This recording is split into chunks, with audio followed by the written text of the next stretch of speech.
Rosalinda, Rosalinda. Sabihin mo na sa amin ang totoo nangyari. Pakiusap. Sabihin niyo ang lagay ni Councilor Altamirano. Patay na si Councilor Altamirano. Mamamatay tao! Mamamatay tao! Napakasama mo! Senyora, umalma po muna kayo! Tinatay mong asawa ko! Ikaw ang pumatay sa kanya! Sisiguraduhin ko sa'yo na pagbabayaran mo lahat ng ginawa mo! Sisirain kong buhay mo! Kumalma lang po kayo! Senyora, ano sa tingin niyo ang dahilan niya para patayin ang asawa ninyo? Mukhang may gusto sa asawa ko ang babaeng yan. Oo, tama. Yun ang dahilan kaya niya pinatay ang asawa ko! Siguro hinaras niya si Jose Fernando na isang marangal na lalaki at merong dignidad. Pero tinanggihan niya siya. At kaya pinatay na lang niya. Mamamatay tao ka! Pinatay mo siya dahil tinanggihan ka niya! Sumagot ka, Soledad Romero. Yun ba ang dahilan? Totoo ba mga binibintang sa'yo? Hindi ko pwedeng sabihin na si Alfredo ang pumatay. Hindi ko siya pwedeng ilaglag. Sinabi ko sa kanya na tumakas na. Hindi ko siya pwedeng ilaglag. Sige na, ma'am. Umamin ka na kasi. Ayaw mo magsalita? Bakit? Meron ka bang pinagtatakpan na kung sino? Wala po. Wala siyang pinagtatakpan. Dahil siya talagang may gawa niyan. Gusto ko ng katarungan para sa asawa ko. Makinig kayo. Ang gusto ko maparusahan at mabulok sa kulungan ng hayop na babaeng ito.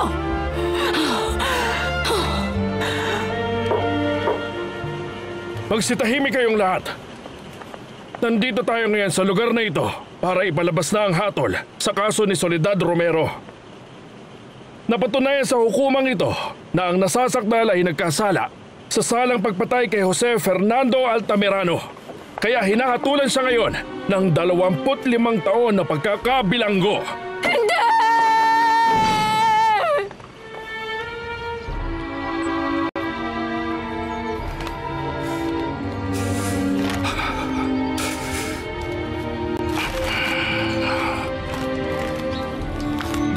25 taon siya sa kulungan. Ang tuwag ko dahil hinaan ko siyang mahatulan ng ganon. Ba't ko hinayaan mangyari ito? Bakit ko pinabayaan ang asawa kong si Soledad na mabilanggo ng 25 taon para sa kasalanang ako naman ang gumawa?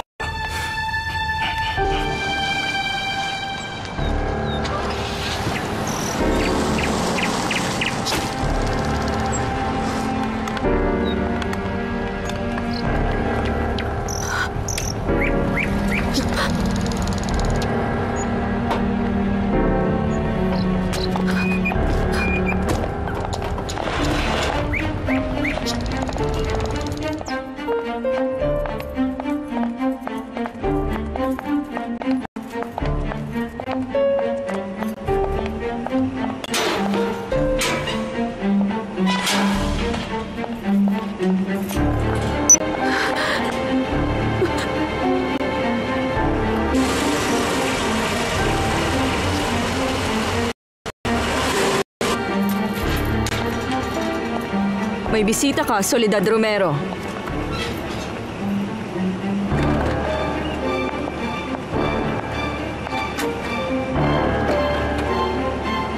Ikaw?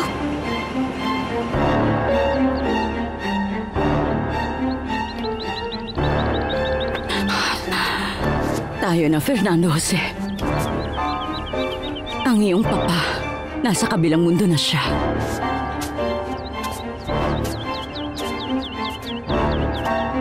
Mama, gaano po ba katagal dun si Papa? Habang buhay na roon ang papa mo. Habang buhay na. Soledad. Bakit ka naman pumayag na ikulong ka nila? Dahil yun ang nararapat. Wala akong ibang pagpipilian. Pero hindi ikaw ang pumatay sa bayo kong si Jose Fernando. Nangingin nilang lahat. Kailangan kong akuin ang kasalanan mo. Ito lang ang paraan. Para maligtas ka. Isa pa, Alfredo. Pinatay mo siya dahil sa akin. Hindi ko pa rin alam kung bakit nagawa ko ang bagay na yan. Hindi rin ako dapat nanahimik pero natatakot kasi kung isipin na baka malaman ni Valeria na ako ang siyang nakapatay sa asawa niya. Wala akong lakas ng loob na harapin siya. Kaya niya akong kontrolin. Pero hindi ako papayag na pagbayaran mo kasalanan ko. Wala na tayong magagawa, Alfredo. Tinanggap ko na lang ito. Makukulong ka ng napakaraming taon, Soledad. Napakahabang panahon. Ikaw. At sino lang ba ako? Isa lang akong hamak na ordinaryong babae. Nakalimutan na rin ako ng lahat. Pero ako hindi.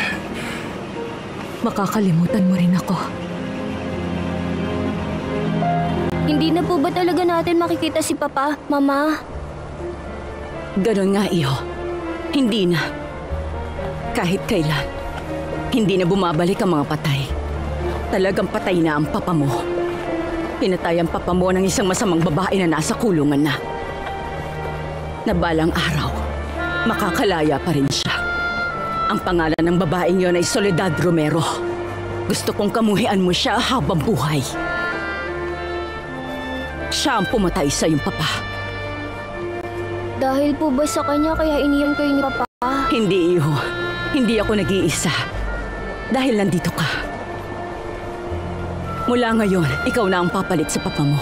At sa paglipas ng mga taon, ikaw na ang magiging haligi ng tahanan natin. Ikaw nga, anak ko. Fernando Jose Altamirano del Castillo. Kasalanan ko ang lahat ng ito. Ako ang may kasalanan. Sobra kitang nasaktan. Huwag mo na tong isipin. Ang mabuti pa, subukan mo na lang ipaanol ang kasal natin.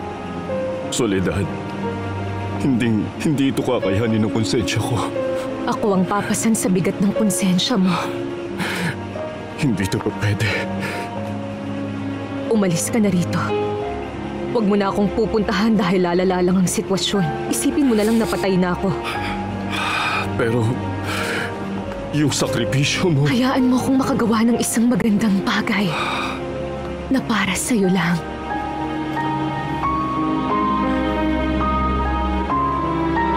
Dahil sa sitwasyon ninyo ngayon, alam kong hindi ito magandang balita, ma'am. Nagdadalang tao po kayo. Hindi maaari ito. Walang sino mang ina ang gusto niyo ipanganak sa kulungan ng anak. Kahit makalaya pa ang babaeng yun, hindi ko siya titigil. Mararamdaman pa rin niya ang paghihiganti ko. Mangako ka sa akin na ibabaon mo sa limot ang sikretong ito. Ano mang pwede kong magawa para sa mama ko, gagawin ko yun. Pag namatay ako, anong mangyayari sa sikreto ni Rosalinda? Mas maganda kung malaman na niya. Rosalinda